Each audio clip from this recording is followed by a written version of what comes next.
Now we will talk about the Lyceum of Aristotle. So, while Alexander was conquering Asia, Aristotle, now 50 years old, was in Athens. Just outside the city boundary, he established his own school in his gymnasium known as the Lyceum. একটা জিমনেশিয়ামের মধ্যে তিনি তার নিজের school কি করলেন প্রতিষ্ঠা করলেন এবং সেই স্কুলটা লাইসিয়াম হিসেবে কি পরিচিত।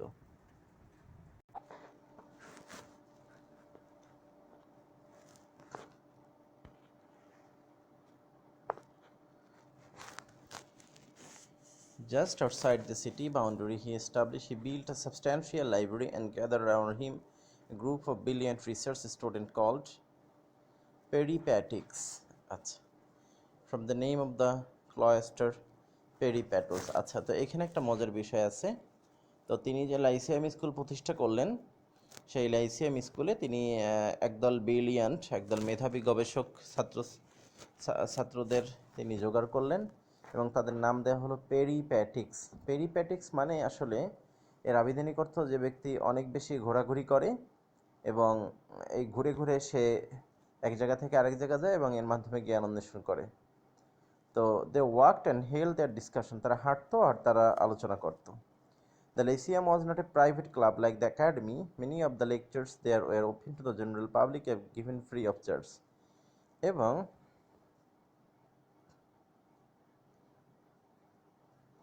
এবং সেখানে অ্যারিস্টটল লাইসিয়ামে যে শিক্ষা লেকচারগুলো দিত, সেই লেকচারগুলো কোনো টাকার বিনিময়ে হতো না এবং সেগুলো হলো সাধারণ মানুষদের জন্য উন্মুক্ত থাকতো।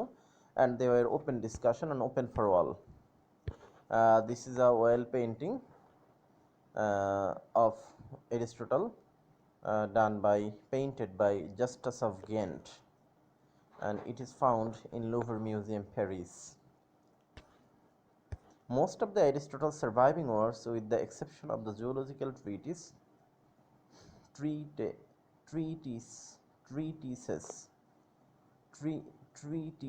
probably belong to the second Athenian season. There is no certainty about their chronological order. তার যে কাজগুলো, সেই কাজগুলো আসলে এরকম কোনো chronological order ওরকম পাওয়া যায় না।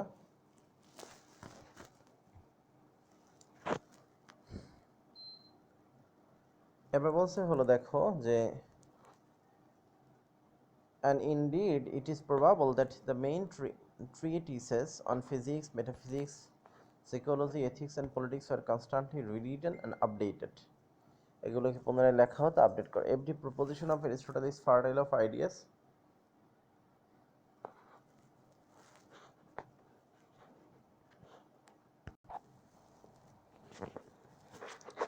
Aristotle's works, though not as polished as Plato's, are systematic in a way that Plato never were. তো বলছে যে অ্যারিস্টটলের ওয়ার্কগুলো অত্যন্ত বেশি সিস্টেমেটিক, যদিও অত বেশি পলিশ না।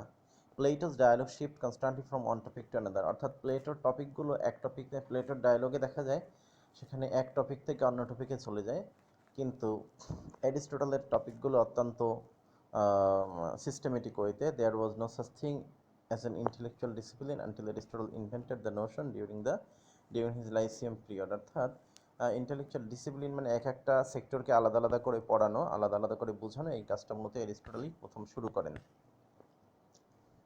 Aristotle divided the sciences into three kinds. Aristotle বিজ্ঞানকে তিন ভাগে ভাগ করেছেন। এর মধ্যে একটা হলো প্রোডাক্টিভ সায়েন্স, ন্যাচারালি এনাফ, আর those that have a product.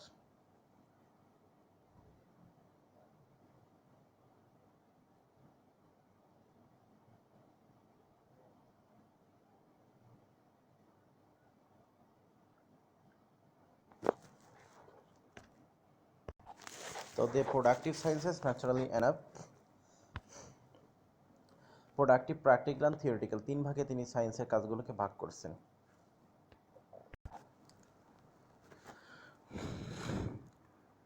Now we will talk about one of the important books by Aristotle, Poetics, and it is under the course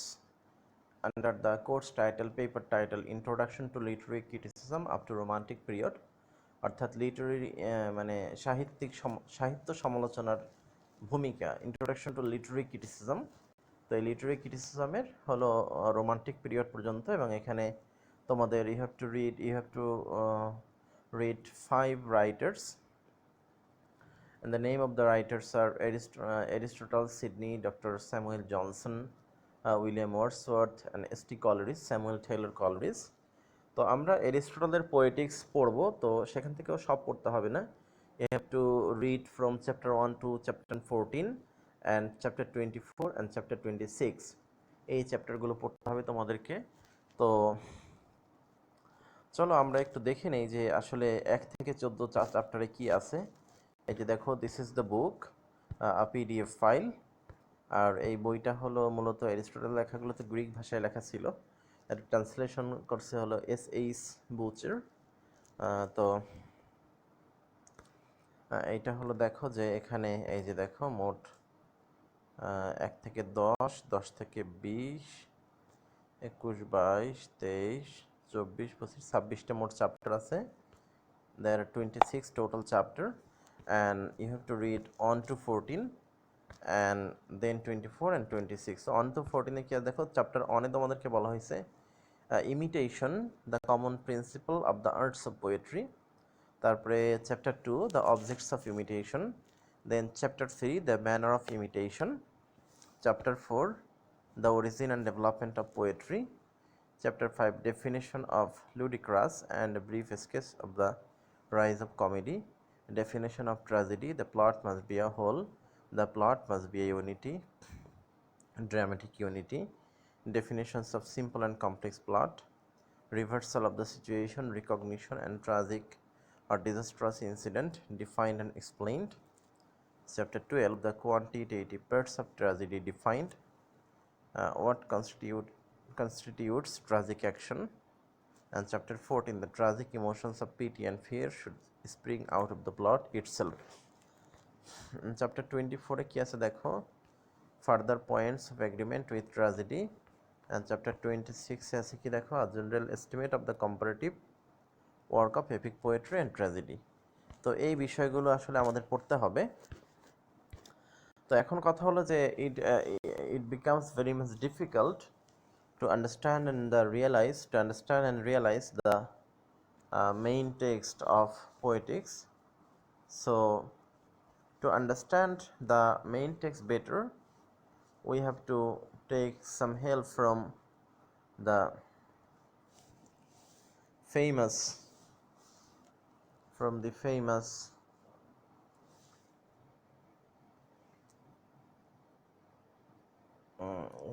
from some of the literary websites where they have paraphrased the book and made a summary and simplified the book in their simple language.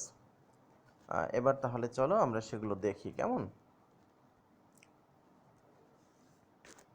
দেখো এখানে বলা হয়েছে যে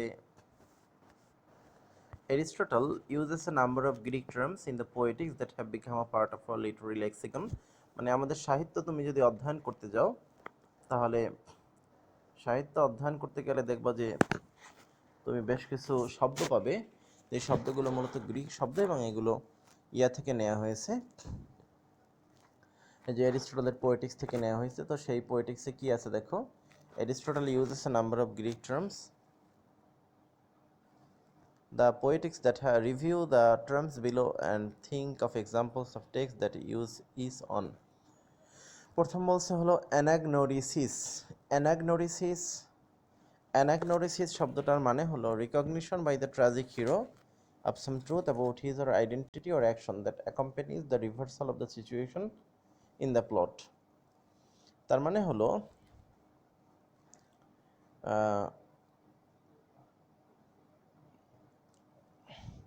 ইয়া যদি কোনো ভুল করে থাকে, ট্র্যাজিক হিরো যদি কোনো ভুল করে থাকে,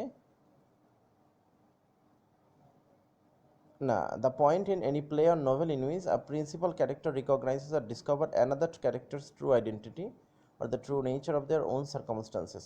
মানে মূল বিষয় হলো যে চরিত্র তার নিজের পরিচয় প্রকাশ করে অথবা একজন মূল চরিত্র অন্য আরেকটি চরিত্র সম্পর্কে পাঠকের কাছে প্রকাশ করে দেয়, এটাকে অ্যানাগনোরিসিস বলে। হ্যাঁ, মানে বাংলাতে যদি আমরা বলি তাহলে অর্থ হলো রহস্য উদ্ঘাটন।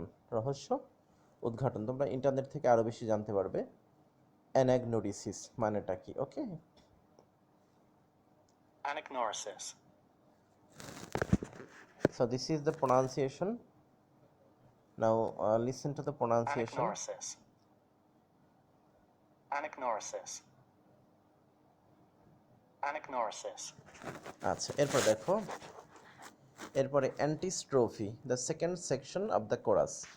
কোরাসের যেটা সেকেন্ড সেকশন থাকে সেটাকে অ্যান্টিস্ট্রোফি বলে। এরপর দেখো ডিউএক্স মেশিনা। ডুয়েক্স মেশিনা মানে হলো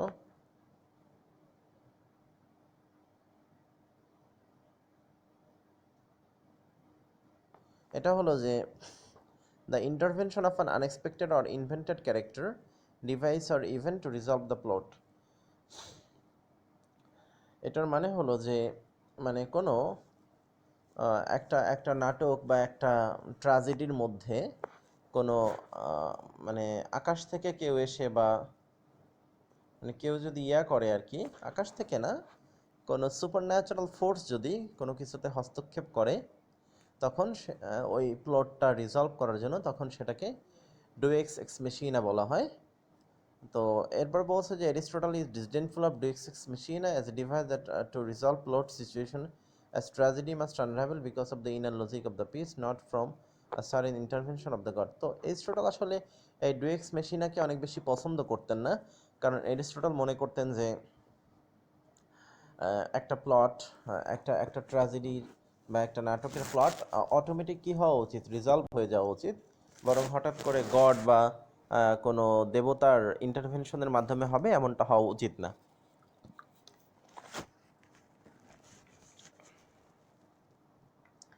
এরপরে দেখো বলছে ডিনোমেন্ট। ডিনোমেন্ট মানে হলো the unravelling of the plot following the climax. মানে ক্লাইম্যাক্স মানে নাটকের সর্বশেষ পরিণতি। নাটকের সর্বশেষ পরিণতি যখন হয় তখন সব কিছু অটোমেটিক খুলে যায়, সেটাকে ডিনোমেন বলে। ওকে, আচ্ছা, এরপর দেখো ডিথিরাম। ডিথিরাম মানে হলো কোরাল পোয়েট্রি। আচ্ছা, মানে অনেকজন মিলে যে গান গাওয়া হয় সেটাকে ডিথিরাম বলে, ঠিক আছে, ডিথিরাম। আচ্ছা, তাহলে ডিথিরাম মানে কি বলো? ডিথিরাম মানে হলো মানে এক ধরনের কবিতা বা এক ধরনের সঙ্গীত যেটা অনেক মানুষ মিলে গায়, এবং সাধারণত এটা ডায়োনিসিস হলো ওয়াইন অ্যান্ড ফার্টিলিটি, মানে মদ এবং উর্বরতার প্রতীক। সে ফার্টিলিটি জমির ফার্টিলিটি হতে পারে আর নারীদের ফার্টিলিটি হতে পারে। হ্যাঁ, তো এইটা হলো ডায়োনিসিস নামে একজন দেবী ছিল, সেই দেবীর সম্মানে যেটা গাওয়া হয় সেটাকে ডিনোমেন বলা হয়, ডিথিরাম বলা হয়। তারপর দেখো এপিসোডিয়ন। এপিসোডিয়ন মানে হলো কোনো প্লটের এপিসোডকে এপিসোডিয়ন বলা হয়, not part of an organic determinate structure usually significant of an indeterminate structure. Epode মানে the third section of the choral interlude, মানে কোরালের যে গান সেই গানের থার্ড সেকশনকে ইপোড বলা হয়। হ্যামারশিয়া হলো কোনো নাটকের যে চরিত্র থাকে, হিরো থাকে, তার মধ্যে যে ট্র্যাজিক ফ্লো দেখা যায়, ফ্রেইলটি দেখা যায়, যেটা তার মৃত্যু বা তার পতনের কারণ হয়, সেটাকে কী বলা হয়? সেটাকে হ্যামারশিয়া বলা হয়। এরপরে মাইমেসিস মানে হলো ইমিটেট করা বা অনুকরণ করা। ওকে, প্যাথোস মানে the pity and fear that a poet uses to create catharsis. Okay, the purgation of emotion in audience of tragedy. মানে প্যাথোস মানে হলো এক ধরনের দুঃখ কষ্ট যেটা একজন রাইটার কি করে, সৃষ্টি করে। যেটা একজন রাইটার সৃষ্টি করে, তো এটাকে আর কি করুণ রস বলা হয় মূলত। করুণ রস মানে যেটা দেখে তোমার খারাপ লাগে। হুম হুম অডিয়েন্স এটা দ্বারা কি হয়, মানে ফিল করতে পারে। এরপরে দেখো স্ট্রোফি, এটা বলা হয় the first movement of the choral interlude. কোরালের যে গান সেই গানের ফার্স্ট মুভমেন্টকে বলা হয় স্ট্রোফি। আর টেলস রিপ্রেজেন্ট দ্য এসেন্স আর ইউনিটি অফ গিভেন প্লট, এটা বলছে। ওকে, আচ্ছা, এরপরে দেখো আরও কিছু শব্দ আছে আমাদের। এই যে ক্যাথারসিস জিনিসটা কি, এই শব্দগুলো আমাদের বুঝতে হবে এই এরিস্টটলের পোয়েটিক্সটা বুঝতে গেলে। দেখো, ক্যাথারসিস ইজ আ কি element of tragedy which induces pity and fear in the audience. pity of the hero's plight and fear that it will befall us. তো যেটা ইয়ার মধ্যে মানে অডিয়েন্সদের মধ্যে, হ্যাঁ, হিরোর দুঃখ কষ্ট দেখে যেটা অডিয়েন্সের মধ্যে যে একটা অনুভূতি তৈরি হয় সেটাকে আসলে ক্যাথারসিস, হ্যাঁ, ক্যাথারসিস বলা হয় হিরোর দুঃখ কষ্ট। The process of relieving the relief from a strong repressed emotion, মানে বাংলাতে বলা হয় বিশোধন বা রেচন, মানে তোমার মধ্যে যে চাপা যে ক্ষোভ থাকে, ব্যথা থাকে, সেটা হঠাৎ করে প্রকাশ পেয়ে যায়, সেটাকে ক্যাথারসিস বলে। এবার দেখো ক্যারেক্টার বলছে is one of the 6 components of tragedy. ট্র্যাজেডির যে 6টা উপাদান থাকে সেই 6টার উপাদানের একটা, that refers not to the attributes of a given person but the person himself as a representative entity of the player. এখানে পুরো পার্সন কি বোঝায়, পার্সন চরিত্রকে বোঝায় না। আর comedy presents human being as worse than they are in life in order to present different type of imitation than in a classical tragedy. মানে মানুষের বাস্তব জীবন যা হয় তার চেয়ে আরও খারাপভাবে তাকে উপস্থাপন করা, সেটা হলো কমেডি। এরপরে complex plot involves A unity of action and purpose and ultimately leads to climatic reversal and recognition. মানে ইউনিটি অফ অ্যাকশন সেখানে থাকে, সেটাকে কমপ্লেক্স প্লট বলা হয়। আচ্ছা, কমপ্লিকেশন মানে হলো একদম একটা জটিলতার মধ্যে পড়ে। আর ডিনোমেন্ট তো বলছিলাম যে ক্লাইম্যাক্সের পরে সব কিছু প্রকাশ হয়ে যায়, তখন তাকে ডিনোমেন্ট বলে। আর ডিকশন শব্দের আসলে অর্থ হলো যে কবি তার সাহিত্য সৃষ্টি করার জন্য যে বিশেষ বিশেষ শব্দ বা পরিভাষা ব্যবহার করে, সেটাকে ডিকশন বলে, ঠিক আছে। আর ড্রামা হলো একটা অ্যাকশনকে মানুষের সামনে রিপ্রেজেন্ট করা, হুম হুম এবং এবং সেটাকে রেসিটেশন করা না, বরং একদম করে দেখানো, সেটাকে ড্রামা বলে। এপিক হলো মানে সিঙ্গেল ন্যারেটর যেটা বর্ণনা করে, সেটাকে এপিক বলে। আর হেক্সামিটার মানে যেখানে 6 ফিট থাকে, সেটাকে হেক্সামিটার বলে। আয়াম্বিক মানে হলো 5 বিশিষ্ট ড্রামেটিক যে পোয়েট্রি, না, আয়াম্বিক হলো সিনকোপেটেড বিট, মানে আমরা স্বাভাবিক জীবনে যে কথা বলি সেটাকে মূলত আয়াম্বিক বলে। ইমিটেশন মানে হলো অনুসরণ করা, আর ন্যারেটিভ মানে হলো কোনো কিছু স্বাভাবিক বর্ণনা। আর পিটি মানে হলো যেটা আর কি দেখে মানুষের মধ্যে দুঃখ বোধ জন্ম নেয়। আর প্লট তো কী হবে বলো, একটা ট্র্যাজেডির অন্যতম অংশ। 6টা উপাদান আছে ট্র্যাজেডির, সেগুলো থেকে একটা। আর পোয়েট্রি মানে হলো কোনো কিছু কী করা, অনুসরণ করা। সিম্পল প্লট মানে হলো যেগুলোতে কোনো ইউনিটি থাকে না, কেমন। আচ্ছা, সং তো হলো যেখানে কোনো অ্যাকশন থাকে, ট্র্যাজেডির মধ্যে যেই কথার মধ্যে একটা অ্যাকশন থাকে সেটাকে সং বলা হয়। আর স্পেকটাকল, এটাও হলো ট্র্যাজেডির 6টা পার্ট আছে, সেই পার্টের একটা অংশ। এরপরে থট আছে, ট্র্যাজেডি আছে, ইউনিটি আছে। এইগুলো আসলে সম্পর্কে তোমাদের জানতে হবে, এবং এগুলো জানতে হবে। And if you can master all this things, then you may easily understand the main ideas of poetics and have a good answer in the exam. তো আজকের মতো এখানেই, আল্লাহ হাফেজ।